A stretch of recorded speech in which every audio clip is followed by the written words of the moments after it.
No matter what type of lava lamp you see, it needs a source of heat and light to produce its hypnotic effect. Traditional ones use a bulb, but some are designed to be powered by a candle. They behave the same way as a light bulb powered lamp, it just uses a flame as the source of heat and light. I have had several people ask me what type of candles I use, so I decided to make a video about it. Pillar and tealight candles are the most common smaller candles. As you can see, the height of the flames are very different. These are stock candles and I did not modify them.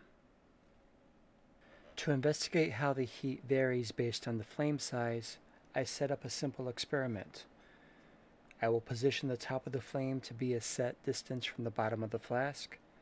Then I wait until the temperature basically stabilizes. This maxed out around 115 Fahrenheit. When I repeat the same experiment with the pillar candle at the same distance, we reach a temperature of about 130 Fahrenheit, which is the proper operating temperature for this lamp. By the way, I did try bringing the flask closer to the candle, but it still did not work well. This does not mean tealight candles are not usable, but we need a bigger flame.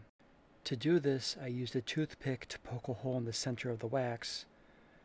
Then I took a piece of wax wick and inserted it into the hole.